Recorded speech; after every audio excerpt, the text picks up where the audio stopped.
আসসালামু আলাইকুম। আলহামদুলিল্লাহ। আজকে আমরা আমাদের পুকুরে কিছু বাটা মাছ ছাড়লাম।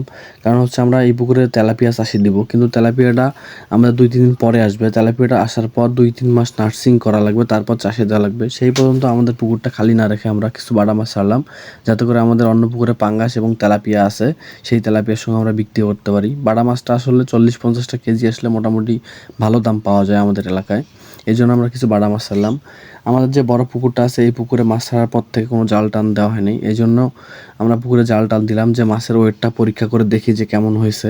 মোটামুটি মাশাআল্লাহ ভালোই হয়েছে। আপনারা একটু মাশাআল্লাহ বলিয়েন যাতে করে মানুষের কুনজর থেকে আমার খামার রক্ষা পায়। মাছগুলো আমরা টানার পর দেখলাম মোটামুটি ভালোই হেলদি হয়েছে। মাছের আমরা সঠিকভাবে পরিচর্যা করি, নিয়মিত খাবার ব্যবহার করি এবং জীবাণুনাশক পোকার ওষুধ এগুলো ব্যবহার করে থাকি যাতে করে মাছটা সঠিকভাবে বেড়ে উঠতে পারে। আসলে আমাদের পুকুরে তেলাপিয়া এবং পাঙ্গাস দুটাই মাছই আছে। তেলাপিয়াটা আসলে আমরা ভালো মানের পাই নাই, কারণ হচ্ছে অন্য একজনের কাছ থেকে আমি তেলাপিয়াটা নিয়েছিলাম। তেলাপিয়াটা নেওয়ার পর আমার পুকুরে ছাড়ার পরই বাচ্চা দিয়ে দিছে অনেকগুলা। এই জন্য তেলাপিয়াটা আমরা সঠিকভাবে গ্রোথ করতে পারবো না। কারণ হচ্ছে আমরা যে তেলাপিয়া মাছটা নিয়ে আসছিলাম এই তেলাপিয়া মাছটা মনে হয় বয়স বেশি হয়ে গেছে, এই জন্য অসংখ্য পোনা দিয়ে দিছে। যে ভাইয়ের কাছ থেকে আমি নিয়ে আসছিলাম উনি বলছিল যে পোনাটার বয়স বেশি হচ্ছে না, কিন্তু আমার পুকুরে আসার পর অনেকগুলো পোনা দিয়ে দিছে।